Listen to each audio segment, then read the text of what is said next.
Finalmente a segunda temporada de Westworld comentada aqui e já avisamos, repleto de spoilers.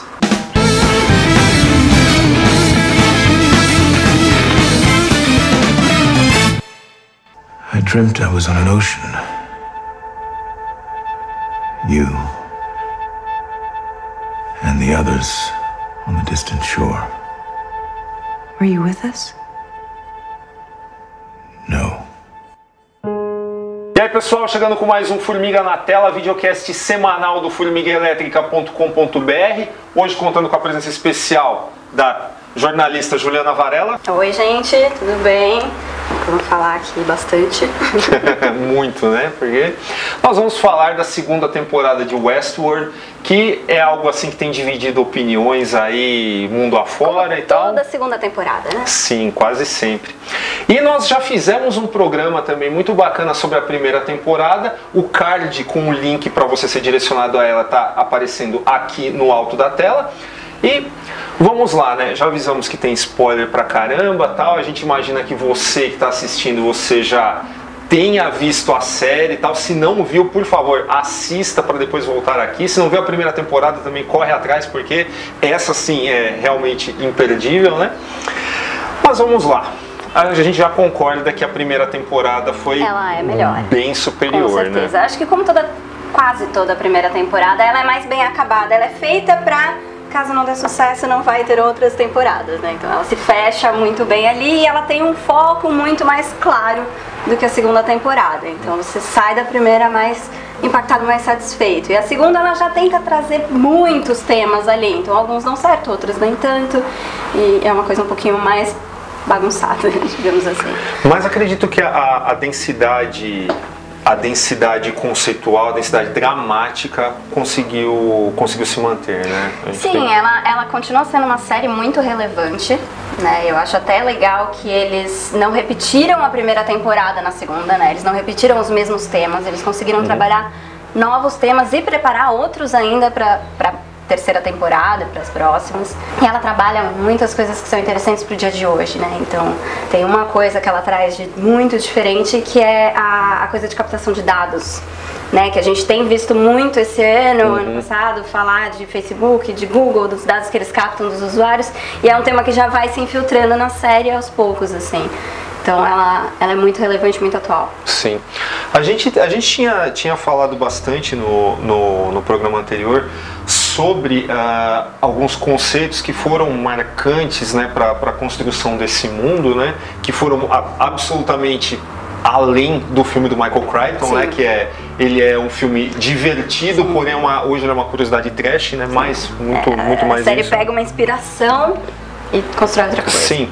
E o que a gente tinha na primeira temporada, que a questão do que define um ser vivo, né, o que me faz humano, né? O que me faz humano, Deus está morto, né, de Nietzsche, Caverna de Platão e tal. E aquele gancho, né, do final da Maeve, que podia ter ido embora, né? Que durante o tempo todo, ou melhor, mais ou menos ali a partir da metade, a gente pensou naquela questão, né? E se esses seres fossem pro mundo real, saíssem daquele ambiente do parque? E o gancho da Maeve, nós também comentamos que a temporada ela poderia terminar, a série toda ela poderia terminar na primeira temporada, né? Mas esse gancho da Maeve, ele abria possibilidades imensas, né? As preocupações dessa temporada, elas continuam em comparação com a primeira, mas ele abriu para algo que a gente, por exemplo, sente ali um cheiro, uma atmosfera de Blade Runner. Sim, né? Desde a primeira, mas sim. Mas acho que aqui é aquela questão de tipo, quem é quem? Né? Sim, existe. Ela está mais forte, ela está mais presente, né? O próprio questionamento da realidade, ele é muito mais contundente, por assim dizer, né? Porque eles tinham que ir por algum caminho. O que eu acho que, além de manter esses temas mais filosóficos, de questionamento de realidade e de ficção científica mesmo, essa coisa de inteligência artificial, de consciência, de humanos versus androides, e androides com sua consciência e tudo mais, eu acho que ele traz novos temas, que aí eu acho que ele às vezes se perde um pouquinho, mas que são também interessantes e acrescentam a série, que é psicologia. essa temporada ela trabalha muito mais a psicologia, então tem toda a coisa da mente do Bernard, que é fragmentada, então você trabalha um pouco como que a gente forma nossas memórias e tudo mais. Tem a ideia do trauma, que tem o personagem do Delos e do filho dele, tem uma coisa que é um momento decisivo da personalidade dele, com a Maeve também tem aquele momento decisivo da filha, então a psicologia está muito mais presente nessa temporada. E também, acho que de temas mais profundos são esses mesmo, né? A gente continua trabalhando a consciência, a dualidade, né, de homem e Deus, máquina e homem, né, essa coisa de criador e criatura, mas com um lado mais psicológico do que a primeira temporada. Se bem que ele também, vamos adiantar um pouquinho, chegando ali pros últimos episódios, né? Existe um conteúdo religioso que foi mais escancarado nessa Você diz temporada. por causa do Akishta? Não, eu digo por causa do êxodo, com uma espécie de abertura do Mar Vermelho no final, levando, porque a Maeve ela sai da motivação de só salvar a filha e acaba assumindo um manto de líder, de Messias. Eu admito que eu não gosto muito do arco da Maeve nessa temporada. Ela era uma das personagens mais fortes na primeira e nessa ela fica muito focada na filha acaba se afastando do resto da história, do resto dos personagens, enquanto a Dolores já tem um arco mais diferente, mais interessante. Mas sim, tem esse lado religioso que eu acho interessante, que não é só um lado católico, né? Você tem o Akishta, que é um personagem que é um índio, que tem um misticismo intrínseco na experiência dele, e ele aplica isso à forma como ele vai encarar a própria tomada de consciência. Sim. Então, a partir do momento que ele sabe que ele não é um humano, ele é uma máquina, né? Os seus criadores, ele conhece os seus criadores, conhece o processo, conhece a vida após a morte, descobre o que acontece, ele ainda tem uma visão mística da coisa, não é um cientificista. Enfim, é diferente. Não, é interessante essa. Eu acredito que esse arco, esse personagem ali que meio que aparece, ele tá periférico ali. Ele, do nada, ele ganha um episódio só pra ele, né? Que é o episódio mais bonito da temporada, talvez da série. Com toda certeza. Ele é e essa questão, que a gente até tava comentando aqui nos bastidores, né? Do cara que usa o misticismo para explicar todo aquele mundo que está completamente permeado por ciência, né? Ciência pura. E humaniza, né? Humaniza completamente. E, inclusive, a gente vindo para cá, a gente comentou, né, que acaba fazendo um link bacana com a frase do Arthur C. Clarke, que a ciência, né, dependendo de quem a enxerga, ela é indistinguível de magia. Então, o espírito de ficção científica mesmo pura, hard, né, ele ainda tá lá, o que é bacana. Se bem que a gente está falando assim de vários arcos, né, a gente falou do Bernard, aí que tem a realidade fragmentada e tal, ele confunde um pouco o espectador. Sim, é interessante até esse... No meu caso foi um dos trilhos, né? No meu caso foi um dos trilhos para continuar vendo a série. Eu falei, caramba, vamos juntar esse quebra-cabeça aí do cara para entender isso. Isso ainda manteve meu interesse, né, na série até o final, apesar de estar achando ela inferior à primeira. Mas, enfim, tem esse arco. A gente falou da Maeve, a gente falou desse episódio dedicado a um personagem que era completamente periférico, era praticamente um extra, né, durante a série. E eles têm o arco da Dolores também, né, que vira ali como é que se diz? Vilã, talvez, a gente começa a questionar isso, né? Porque ela foi heroína na primeira temporada inteira, né? Ela era a boazinha, que assumia a consciência primeiro, né? E liderava toda a história, a gente estava torcendo por ela, de repente, não, mas peraí, não sei se eu concordo com as coisas que ela está fazendo. Ela vai ganhando uma posição ali de vilã que você não esperava, que é curioso. Mas, em cima de tudo isso, que a gente tem que falar também, não só dos aspectos conceituais, mas a gente tem que falar em termos de estrutura, né? A gente já falou de um monte de arcos aí para serem desenvolvidos aí só em 10 episódios, e ainda tem a apresentação dos outros dois mundos, né? Que é o do Safari e o Shogun, né? Não é muita coisa. Não em termos de quantidade, daria para desenvolver os 3 parques muito bem, mas eu acho super desperdiçados. Mas eles são periféricos demais, parece que eles estão lá nessa temporada justamente para cumprir a Pra cota dos agradar 10. o público. Talvez para dar Porque alguma todo coisa mundo queria nova. ver uma coisa a mais. É. Tudo bem que eles já deixaram um gancho na primeira temporada do Shogun, né? Mostraram alguns personagens ali, então já tava na intenção. Não dá pra dizer que foi 100% por causa do público, mas todo mundo sabe que as pessoas querem ver outros parques. Só que em vez de explorar esses parques, eles repetem a história no parque do Shogun. Né? Ele tem muito essa coisa da repetição, você já viu tudo aquilo, é cansativo. E no outro parque do Safari, do Império Britânico, você passa muito rapidamente por ele. Você nem Sim. chega a saber como é que ele funciona, o que ele tem de especial, de personagem. É mais para apresentar a Emily, né? Que Sim. faz o link com o personagem do Ed Harris, né? Que é o Men in Black, né? Que, convenhamos, não faria diferença nenhuma ela aparecer direto no parque principal. Também acho. Não é uma coisa que acrescenta a personagem. Com toda certeza. E sobre essa questão da captação de dados e tal, porque uma das revelações é que o propósito do parque não era só entretenimento, né? Era o armazenamento das Exato. informações, para criar essências comportamento, digitais, né? Recriar aquilo para que as pessoas pudessem trocar de Esse corpo. para que né? a gente não sabe, na verdade, Sim. né? Você só sabe que eles captam informações dos usuários, dos clientes e tal, sem a permissão deles, porque ninguém sabe que isso está acontecendo, inclusive dos funcionários da Delos.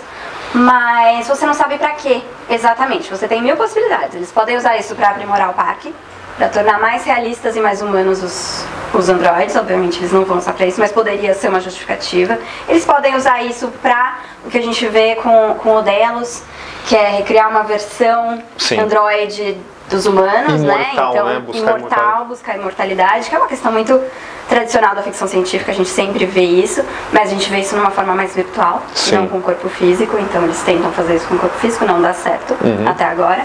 E eles podem também usar as informações como uma coisa mais do mundo real mesmo, para vender essas informações para alguém, para usos publicitários, militares, enfim. Então, fica em aberto Sim. esse objetivo, né?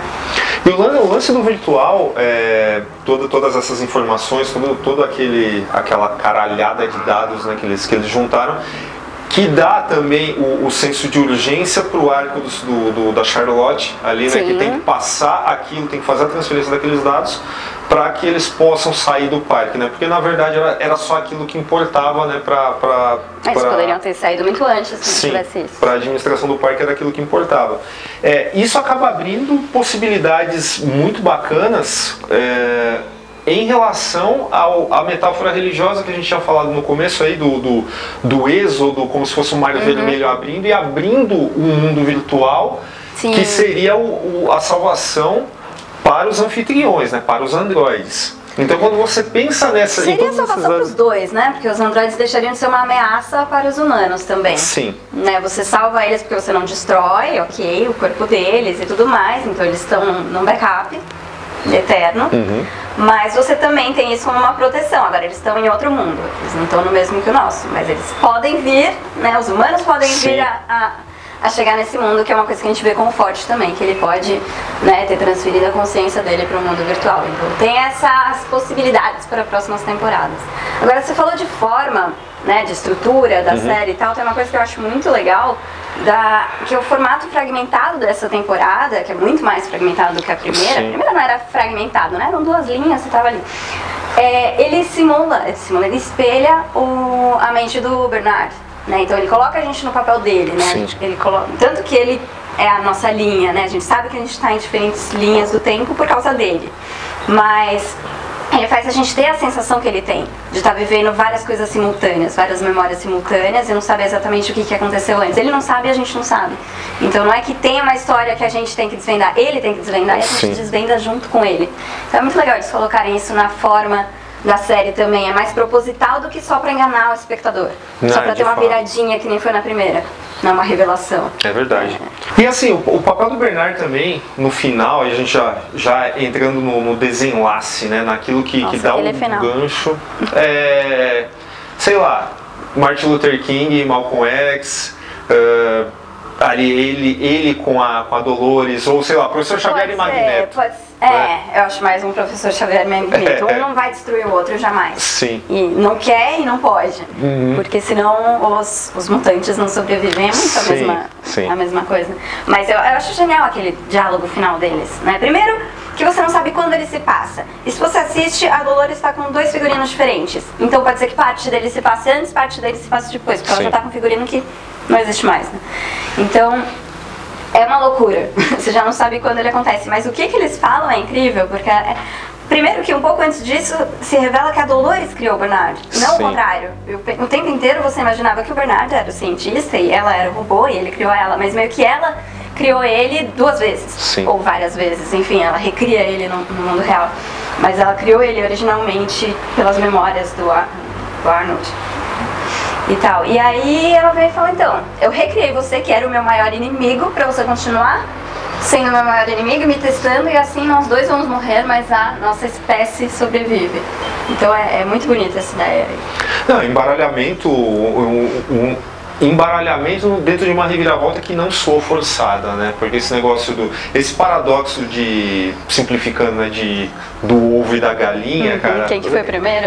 Ele faz todo sentido dentro da série, até porque todo esse embaralhamento, embaralhamento, vou falando, não é no sentido pejorativo, né? Eu digo que é mais embaralhamento literal mesmo. Sim. Uma carta em cima, outra embaixo e a outra no meio, e você não sabe o que está em que inclusive, e não digo não só no roteiro, mas eu digo no empilhamento de conceitos que ele está colocando aqui, que parece ser um tanto ambicioso, né? Que me deixa um pouco... eu acho um pouco ambicioso demais. Porque, além disso, você tem aí o misticismo indígena, que junta com o misticismo cristão, que junta com o budismo, a questão da realidade e tal. Tem tudo isso para ser desenvolvido e assim... E ainda tem uma guerra. E ainda tem uma guerra no meio do caminho. Exatamente. Iminente não, ela já começou, tem um massacre no começo da temporada. Não, eu digo iminente, mas vamos pensar fora do parque. A grande guerra, porque agora você tem um cenário para ser desenvolvido fora do parque. Sim. Também, né?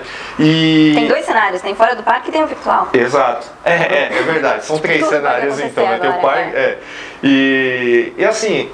Chegou ali, no final, nesse diálogo bacana entre o Bernard e a Dolores e tal, sai da porta. A série tinha parado ali na porta, eu falei, nossa, eu tava legal. Entendendo.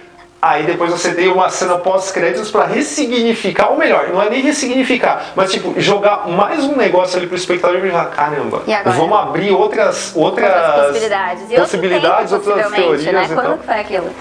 Exatamente. Foi antes? Foi depois? Foi muito depois?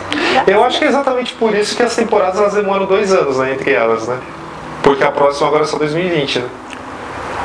Dá tempo de você digerir ou não? E já foi confirmada, né? Então, não, tem que ter. Se não tiver, a gente vai ficar louco. Mas eu confesso que assim, como considerações finais, eu fiquei satisfeito, apesar de eu ter achado inferior, como todo mundo, né? Eu acho que todo mundo concorda com isso, que a segunda é inferior à primeira, mas eu fiquei satisfeito, achei instigante, achei que como ficção científica ela é um lance muito acima da maioria das tranqueiras que saem na Netflix. No cinema. No cinema eu nem falo, né? Sim. E é tudo muito enxugado, né? Tudo muito fácil, tudo muito simples e tudo se resume à guerra. Eu tenho medo que o Westworld se resuma à guerra no futuro, porque quase fez isso nessa temporada, mas eles voltaram aos temas que eles estavam trabalhando. Mas assim, é muito fácil você resolver tudo no braço. E ficção científica não é pra ser isso, né? Sim. Mas essa temporada ela só é inferior à primeira porque ela tem muita barriga. Sim. Ela tem muito filler, ela tem muito episódio ali que não precisava, que não acrescenta nada. O próprio arco do Shogun acrescenta muito pouco a história, né? O outro parque britânico também é uma coisa que parece que tá lá só pra preencher espaço. E porque eles tinham um número X de episódios que eles tinham que fazer. Então é só por isso que ela é inferior. Se ela fosse um pouco mais enxuta, eu acho que ela seria tão forte quanto a primeira. Porque ela tem conteúdo pra isso. O lance do Mind Hunter, por exemplo, na Netflix, a gente acabou de falar mal da Netflix, mas eu tenho que dar o braço a torcer com o Mind Hunter. De tudo, tem que garimpar. E assim, tinha episódios no Mind Hunter que tinham, sei lá, meia hora. Porque era o que precisava ser contado naquele capítulo, né? Essa flexibilidade faz falta em outras séries. Black Mirror tem isso, né? Tem temporada com 3 episódios, tem temporada com 7, sei lá. Mas o Black Mirror ele morreu na segunda temporada, né? Sim, mas tem essa liberdade pra fazer o que eles conseguirem de de conteúdo. Se não tem o que falar, eles não vão ficar. Não, eu tenho mais um comentário só de um personagem que a gente mal mencionou, que é o Ted. Sim, que ele pode tem falar. um arco também muito bonito, porque ele reage de um jeito diferente, né? Ele é manipulado, mas ele não é manipulado só pelos humanos, ele é manipulado pela Dolores, Sim. né? Que assume um papel de criadora ali também. E a revolta dele não é tanto contra ela, porque tá dentro dele não poder fazer isso. Então ele tem um arco muito legal ali, Sim. que é diferente de todos os outros personagens. E isso eu acho legal, que cada um reage de um jeito diferente. Né? Não, é que isso que você comentou do Ted é fato, e assim, no mínimo, ninguém pode acusar essa série de ser maniqueísta, né? Desde o seu começo, todo personagem é ambíguo. Todo personagem é ambíguo, e é muito legal porque você não tem uma reação de massa dos androides, que é uma coisa do filme. Sim. O filme original é assim, se os androides criarem consciência de que eles são androides, eles vão matar os humanos, ponto. E isso é ficção científica, você acha que é isso que vai acontecer. Você tem medo de robôs porque eles vão te matar. E no Westworld não, cada um reage de um jeito diferente dependendo das suas experiências, não só da sua programação. Como último comentário, eu só queria dizer que durante essa temporada eu fiquei com um certo receio dela se tornar um Lost da vida, né? Ah, sim, porque eram é um muitas mistério pelo perguntas. mistério. Exato. Sim. Mas acho que no final esse meu medo ele se dissipou. Mas esse temor vai continuar no ar até aparecer uma terceira temporada e até essa série ser encerrada de fato, né? A gente confia nos criadores que eles têm um plano. Sim. A gente confia que eles têm uma história construída até o final, mas a gente não tem certeza disso. Parece que eles só estão inventando um caminho. É verdade. A gente não sabe. Tipo novela, né? Tipo novela. Not merely survive, and I won't give up this dream of life that keeps me alive. I gotta be me, I gotta be me. What else can I be but what I... Então é isso, pessoal. Esse foi o Formiga na Tela sobre a segunda temporada de Westworld. Dá um joinha aí no vídeo, comenta, compartilha, manda um e-mail pra gente na tela @formigaelétrica.com.br. Acesse o nosso site formigaelétrica.com.br. Se inscreve aqui no canal, é só clicar aqui no ícone da formiguinha aqui que tá aparecendo aqui no meio e tal. E é isso, a gente volta semana que vem. Falou!